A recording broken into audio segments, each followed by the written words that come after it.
Aduh, ini ternyata susah banget ya. Di mana-mana lagi susah, cari kerja susah. Oh, PHK juga lagi tinggi-tingginya nih. Aduh, kasihan banget, gimana ya?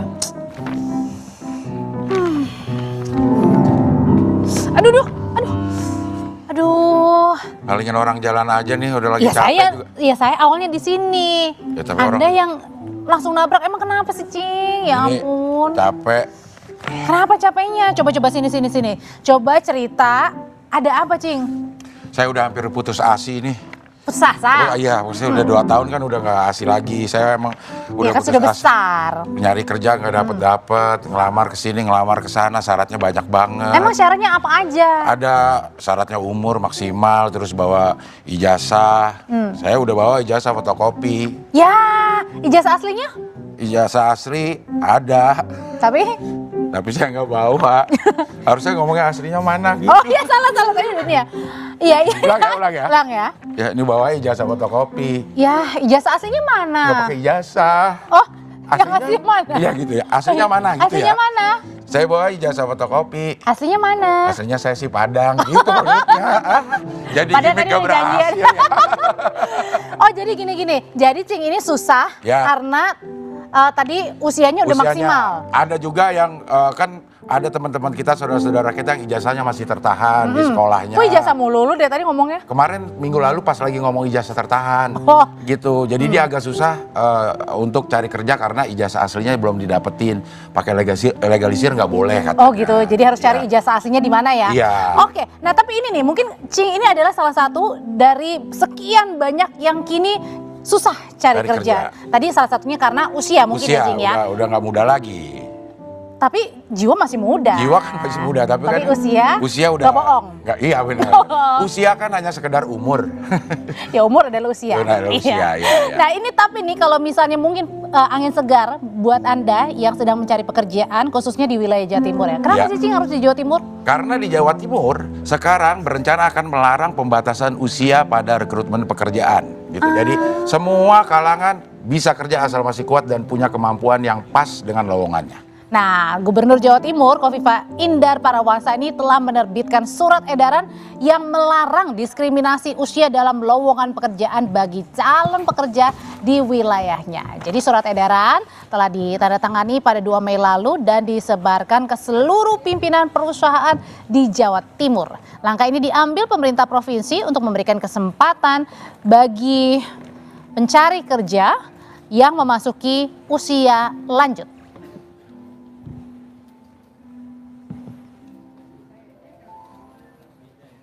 Saiki lho Rek, kalau misalnya ada PHK, dia sudah bekerja, katakan dia bekerja 20 tahun. Kemudian ada sesuatu terjadi di perusahaannya. Dia bekerja pada umur 20 tahun, berarti dia sudah umur 40 tahun. Kan biasanya rekrutmen ketenaga kerjaan itu ada maksimal umur sekian. Jadi kita menyampaikan surat edaran bahwa pada saat-saat seperti ini untuk menentukan usia di dalam rekrutmen ketenaga kerjaan kita minta untuk tidak dilakukan. Tapi sudah kita komunikasikan dengan perusahaan A, kita komunikasikan dengan perusahaan B. Ibaratnya begini, ketika kita itu mengeluarkan kebijakan itu nggak bim salah bim tiba-tiba kita keluarkan, enggak. Kita sudah mengkomunikasikan. Dari data yang dikeluarkan BPS, angka pengangguran di Indonesia di 2025 meningkat. Februari 2020, data pengangguran di Indonesia sebanyak 6,93 juta orang. Februari 2021, ini angkanya meningkat menjadi 8,75 juta orang. Angka ini sempat turun pada Februari 2024, yakni sebesar 7,19 juta orang. Tapi pada Februari tahun ini kembali meningkat 7,28 juta orang.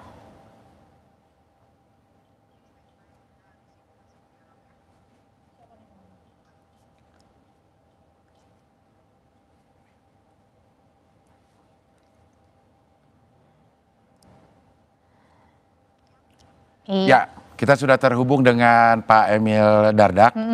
Kita akan ngobrol lah. Kira-kira ini kenapa ada satu terobosan keputusan yang luar biasa ini. Benar. Menghilangkan Batas usia. Batas usia. Iya. Ya. Selamat malam Kak Mas Emil, Wakil Gubernur Jawa Malam. Timur. Malam Mas Emil. Malam, Assalamualaikum. Waalaikumsalam. Waalaikumsalam. Ya. Mas Emil, ini apa sih semangatnya sehingga pemerintah daerah Jawa Timur ingin menghilangkan batasan umur, dan apakah ini tidak melanggar sama ketentuan-ketentuan di atasnya, Kang Emil? Ya, jadi ini sudah dipastikan, Ya. bukan saja ini tidak bermasalah dengan aturan-aturan yang ada, bahkan aturan yang ada sebenarnya memberikan prinsip yang seharusnya meniadakan diskriminasi. Oke. Ada diskriminasi gender, ada diskriminasi usia, dan lain sebagainya sebenarnya, gitu ya. Ya. Nah, oleh karena itu tetapi begini, banyak yang mungkin bilang, buat apa Pak dikasih surat edaran? Toh akhirnya pihak perusahaan punya kewenangan penuh menentukan siapa yang diterima. Ya betul, ya kecuali di lingkungan pemerintah lah mungkin kita bisa atur. Tetapi begini, menaruh batas usia itu seperti sebuah kebiasaan yang otomatis dilakukan tanpa dipikir sebenarnya itu perlu atau tidak. Jadi ya udah taruh aja batas usia. Kalau misalnya pekerjaan-pekerjaan yang sifatnya itu first entry ya, baru masuk gitu, itu udahlah kita terapkan usia gitu. Jadi padahal dia sendiri sebenarnya bukan pihak yang sangat saklek menginginkan itu, tapi ya udah HRD udah kebiasaan buka lowongan ya begitu gitu.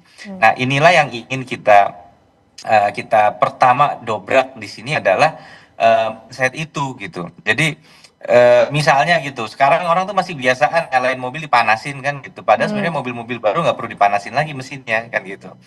Ini kan sebuah Jadi merubah kebiasaan gitu ya, lanjut. Mas ya?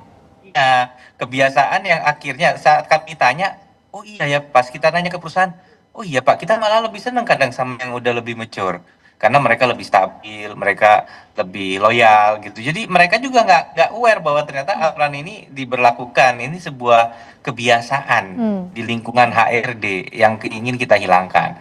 Nah, sebenarnya juga begini, kita yakin kalau dibuka, ada kesempatan bagi perusahaan untuk mengenal dan menemukan calon pekerja yang mungkin secara usia tidak di bawah misalnya 35, tapi ternyata punya kerja yang baik. Oke, Nah, tapi inilah hal-hal yang menurut saya penting tadi. Mas Emil, tapi kan kadang ada juga mungkin alasan dari perusahaan kenapa ada batasan usia, mungkin juga mereka mau mencari yang fresh graduate ya. Fresh graduate kan mungkin kalau dihitung-hitung gajinya mungkin tidak sebanyak dengan yang sudah berpengalaman. Nah, ini gimana mengkomunikasikannya dengan perusahaan, Mas Emil? Nah, tentunya kan perusahaan bisa langsung menilai ya potensi dari applicant atau pelamar ya, pertama satu. Yang kedua, di situasi kayak gini ada PHK lah, atau banyak orang yang justru ingin memulai karir baru ya.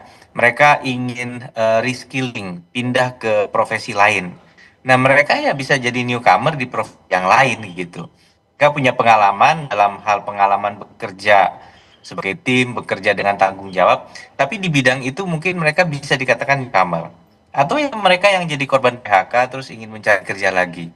Nah, bayangkan kalau kemudian aturan ini mendiskriminasi mereka. Tentu ini sangat merugikan. Ya, Mas Emil? Ya? Ya, ada aturan khusus nggak selain dari surat edaran ini supaya dipastikan bahwa setiap perusahaan akan menaati atau menjalankan apa yang dimaksud dari surat edaran ini, Mas Emil? Kita akan coba dulu ya dengan langkah-langkah konkret. Pertama, memberikan keteladanan. Jadi misalnya di lingkungan BUMD ya. Karena kalau PNS kan ada aturan sendiri, tetapi P3K sekarang kan tidak mempersyaratkan. Ya, kalau P3K pegawai pemerintah dengan perjanjian kerja. Nah, di situ kita harus mulai memberikan teladan. Lalu BUMD misalnya melakukan rekrutmen. Nah, kemudian untuk kita akan juga kan Dinas Tenaga Kerja melakukan pameran lowongan kerja misalnya job fair namanya ya. Nah, di job fair itu tentu yang ikut semua ya Oke, sambil diperbaiki mungkin Mas Emil komunikasinya atau saluran komunikasinya. Nah, ke pertanyaan berikutnya kalau tadi kan oke dimulai dulu dari BUMD begitu ya, dari Pemprov begitu. Nah, pertanyaannya apakah selain batas usia yang sudah dihapuskan, ini jangan-jangan siapapun yang mau melamar ke Jawa Timur nih nggak apa-apa nih, alias ya di luar domisili dari Jatim juga diterima, Mas Misalnya Emil? saya mau ngelamar di Surabaya gitu. Iya, dari Jakarta mau ke Dari Surabaya. Jakarta ke Surabaya gitu. Bisa nggak? Ya, selama ini tentu kita ini NKRI ya, Ya. kita NKRI. Tapi kadang konteksnya misalnya di Gresik ada peraturan bupati yang mendorong investasi di sana untuk mengutamakan pekerja setempat misalnya. Tentu ini sesuatu yang bertujuan untuk memberikan dampak kepada masyarakat setempat.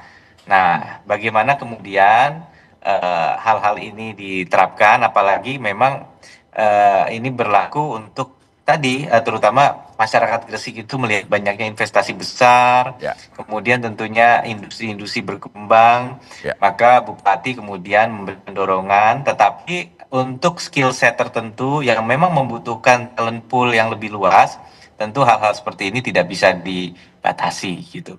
Nah, jadi memang tergantung, tapi tidak sedikit juga yang membuka luas ya, karena memang masyarakat setempat relatif sudah juga punya banyak lapangan kerja. Jadi banyaklah pertimbangan dalam konteks ini kan, mungkin konteks kearifan lokal dan lain sebagainya. Jadi kita akan berhati-hati untuk melakukan pembatasan, tapi tidak ada yang melarang untuk melamar tentunya.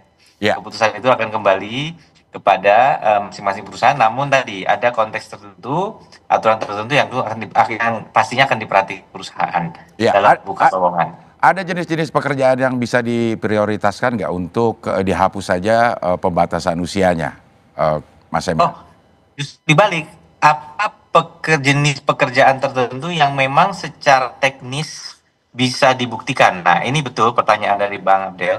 Jadi next step-nya adalah bagaimana kemudian kita mencari jenis-jenis tertentu yang memang ada dasar alasan yang memang harus menerapkan pembatasan usia. Nah, ini kan harus betul-betul penuh kehati-hatian kita memberikan exemption. Nah, misalnya perusahaan kemudian bilang, Pak, untuk keterampilan yang ini nih, ini betul-betul memang harus ada pembatasan usia, ya gitu. Nah, ini kan kita harus punya cara untuk menilai itu, gitu. Selain batasan usia mungkin dihapus juga nggak, misalnya syarat harus S1 misalnya? Nah, sekali lagi kalau masalah pendidikan, tentunya perusahaan akan penuh kehati-hatian. Kita juga ingin memastikan iklim berusaha, iklim investasi ini terwujud dengan baik. Jadi sampai ini aspirasi yang juga berkembang, banyak kisah-kisah sedih yang kita lihat, lulusan pendidikannya baik, pengalaman kerjanya baik, tapi akhirnya betul-betul tidak terserap di mana-mana karena batasan usia itu. Padahal dia masih fit, masih energetik, dan juga punya wawasan yang progresif. Iya, respon dari pengusaha sejauh ini seperti apa ya Mas Emil dengan surat edaran ini? Sejauh ini kami sama sekali belum menerima keluhan dari perusahaan, karena memang juga kami berkomunikasi dengan asosiasi-asosiasi. Namun demikian tentu kita juga jangan sampai surat edaran ini jadi macan kertas ya. Jadi udah diajarin terus habis itu ya udah berlaku aja biasa. Jadi memang pastinya nanti akan ada informasi dari publik, kan hari ini publik sangat aktif dalam menyampaikan keluh kesahnya ya. Jadi tentunya Dinas Tenaga Kerja selama ini, misalnya tadi contoh yang ijazah itu tadi. Misalnya kan ramai ijazah ditahan. Sebenarnya di 2024 di Jawa Timur ada 11 aduan ijazah. Semuanya selesai. Kemudian tahun 2025 ini ada 4, 2 udah selesai. Nah, memang satu kemudian meledak dan kemudian masuk ke dalam sebuah situasi yang khusus yang memang memerlukan penanganan yang melibatkan banyak pihak hari ini, termasuk penegak hukum begitu. Tetapi pada prinsipnya ada yang menarik tadi waktu di awal Bang Abdel bilang ijazah asli nggak boleh dilegalisir. Nah, ini juga mungkin sesuatu yang menarik ya untuk kita cermati gitu. Menunjuk ijazah asli, apa faedahnya? Yang penting itu kan memverifikasi. Gitu. Dan dari mana dia tahu ijazah itu asli? Emang dia punya scanner yang bisa menilai keaslian ijazah. Jadi menurut saya sebenarnya memang ini pandangan aneh gitu, menahan ijazah seseorang gitu ya. Ijazah itu bukan kolateral, ijazah itu bukan jaminan gitu. Ya bisa dijadikan jaminan karena apa? Karena kampus dimanapun saya lulusan, mohon maaf, saya boleh menyebut kampus yang sudah sangat tua ya. Misalnya University of Oxford. University of Oxford itu punya mekanisme untuk menerbitkan ijazah yang hilang gitu. Nah, Oke. jadi ini, nah mungkin konteksnya orang bilang, ya tapi kan kalau orang nggak punya ijazah bisa jadi dia punya janji sama orang lain yang dia tidak tepati, kita ingin tahu itu. Nah itu lain cerita, disitulah perlu penelusuran. Ya. Tapi tidak bisa digebiah uyah bahwa orang itu ijazahnya pasti ada terus gitu loh. Ya. Nah Mas kadang-kadang Emil. mereka ada salinan legalisir yang kemudian memang diakui dan ada sistem database untuk penyetaraan ijazah oleh Kementerian yang berwenang pendidikan tinggi gitu. Mas Emil, kalau dari data kan menunjukkan Jawa Tengah dan juga Jakarta ini top 3 ya yang saat ini Tingkat pengangguran. PHK-nya, tingkat penganggurannya tinggi sekali. Nah kalau dari Jawa Timur sebenarnya gimana di sana? Apakah tinggi juga atau justru sebaliknya karena adanya syarat nih jangan-jangan juga banyak peluang-peluang baru nih yang bisa dimasuki oleh para pencari kerja?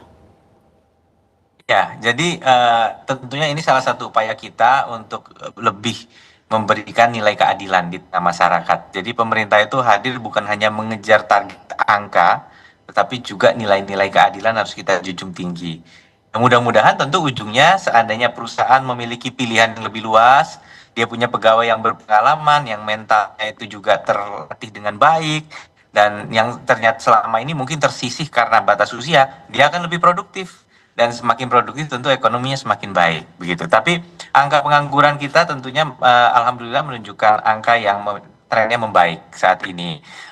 Tetapi sekali lagi kita memang sangat-sangat antisipatif terhadap kondisi perekonomian dunia yang tentu punya dampak pada Indonesia, apalagi Jawa Timur sebagai provinsi yang sudah berkembang industri dan jasa perdagangannya tentu semakin terkoneksi dengan sistem perekonomian global.